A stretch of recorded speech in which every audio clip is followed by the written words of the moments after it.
What's up, YouTube? I'm gonna be changing this outer tie rod end, and this is on the Hyundai Sonata. And first, gotta remove this cotter pin right here, back this nut out. I'm gonna back it out all the way, and then I'm gonna put it back on maybe 2 or 3 turns to show how I'm gonna separate the joint from the knuckle. And then on this side, I'm just gonna crack this nut loose, just this nut, crack that loose, and then this piece I'm gonna unscrew. So I'm just gonna get in here, get my plier, pop this pin out, and this is a 14 mil.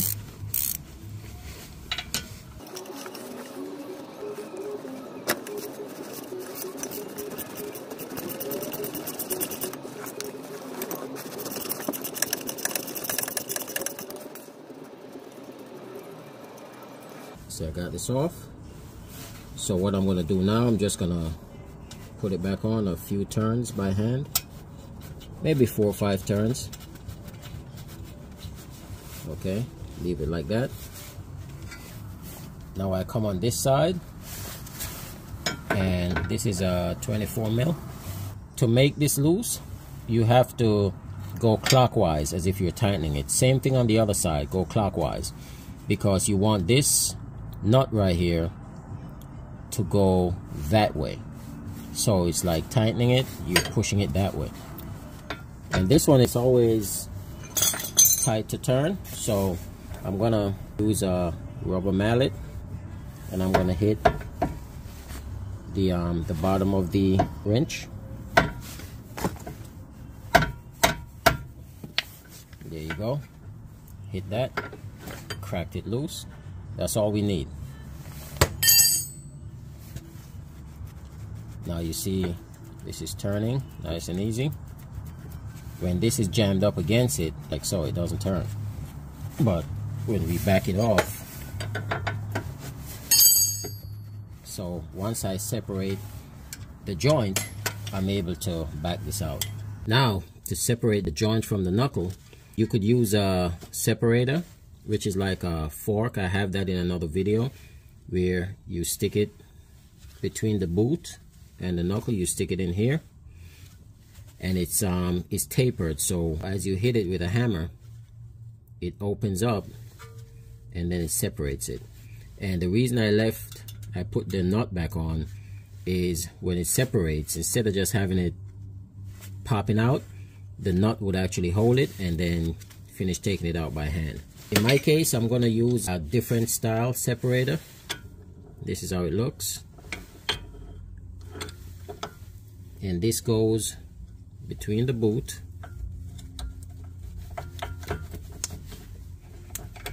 and on top of the nut.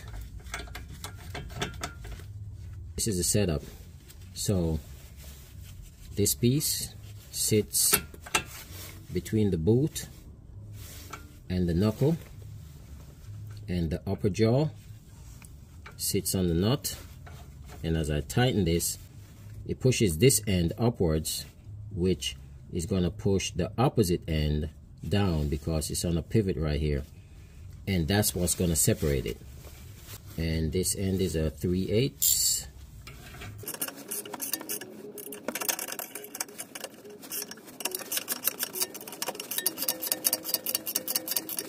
Now the trick to these, a lot of people I see, they use these and they just put an impact on it, tighten it, let it pop it out. Yeah, you could do that, but the right way to do it is actually tighten until you feel tension, and then you want to get a hammer and you want to hit the knuckle, not the arm. You could tap on the arm right here, the one you're going to replace, but you could tap on it. But one of the best things to do is to actually hit the knuckle itself, which is right here.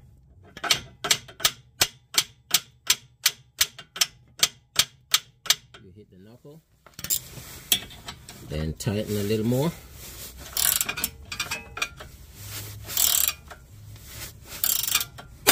And there you go. Pop loose. So I take this out.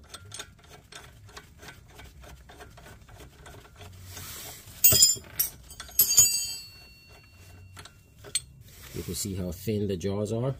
So a lot of times when you put a lot of force on it to just use this to try and break it loose, this end would break. So it's best when you tighten it to bring this down, and as it's pushing on the start of the ball joint, you want to hit the knuckle of the vehicle. Right where the stud goes into the knuckle, you want to hit right here. And the shock plus the pressure that this is putting on is going to make it pop loose.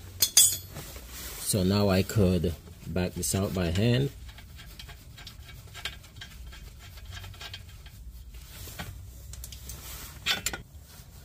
Now this part is key. You want to make sure this nut does not move. So if you got to hold it, you could hold it. But usually it's pretty on there. It doesn't turn that easy. But you want to keep it in this position. You want to hold right here, the part that goes into the rack and pinion. So you want to hold that, and you see this is pointing upwards the same way you popped it out. You want to count how many turns it takes for this arm to come out. So you go, have it pointing up, that's 1. Keep going around, 2, 3, and you just keep going like that. Sometimes it's 10, 15, and you just count how many turns you get out of it. And when you put the new one on, you do the same thing. All this is going to do is keep your alignment the way it was before you remove it. If your alignment was off, it's still going to be off. The best thing to do is to get a wheel alignment once you're done. Now I do the same thing with the new one. I count how many turns. So I have it, get it catch. This was, the last turn was like a half a turn. And then just go back in and count the turns as I go in.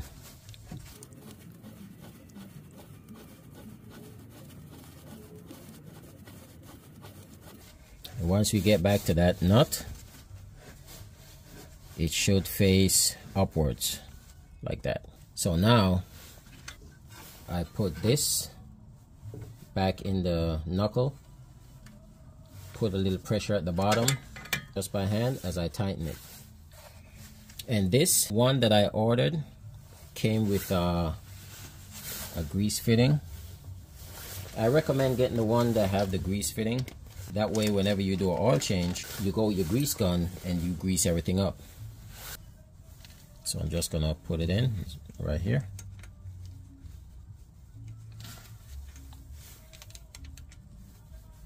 Get much longer life out of it. Now ready to put it back on. It's just another little trick. Just turn the knuckle. That'll help you line it up.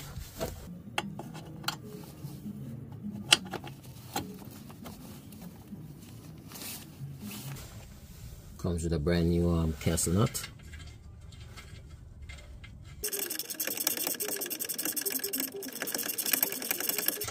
And I always put anti-seize on parts like this that I change.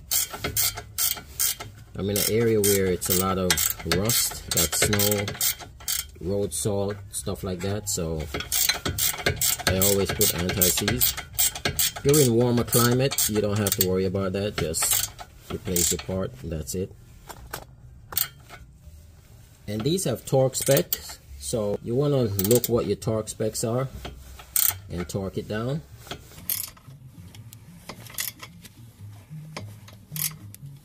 I'll check mine, I'll do that.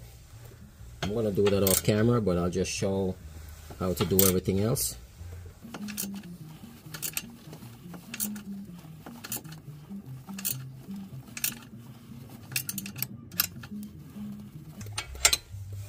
and it comes with a new cotter pin. So let's say after I torque it, I come in with my cotter pin, put it in like so. I'm gonna bend the back end, and I never push it in all the way and then I bend it. I always go maybe halfway in, so pretty much like so. That way it's room to move it.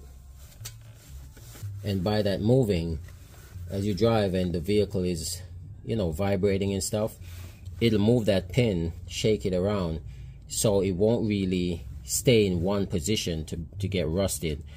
And if I have to remove it later on, it's much easier to take off, and I don't have to deal with a rusted cotter pin, and then, you know, takes me an extra 5 minutes just to get something off that I could pop off in 30 seconds.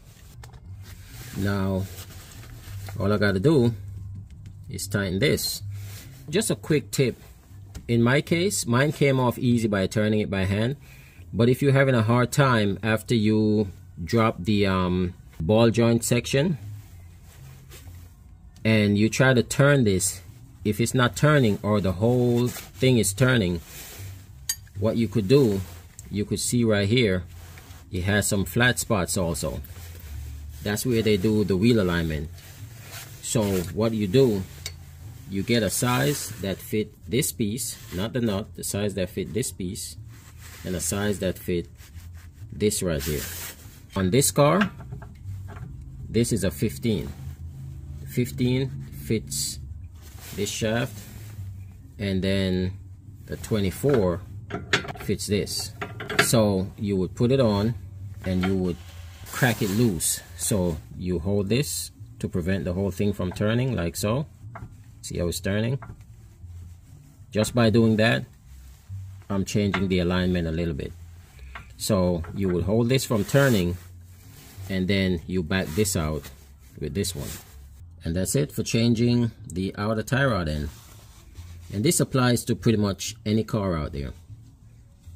Same thing on the other side. Thank you for watching. Please don't forget to like, share, and subscribe.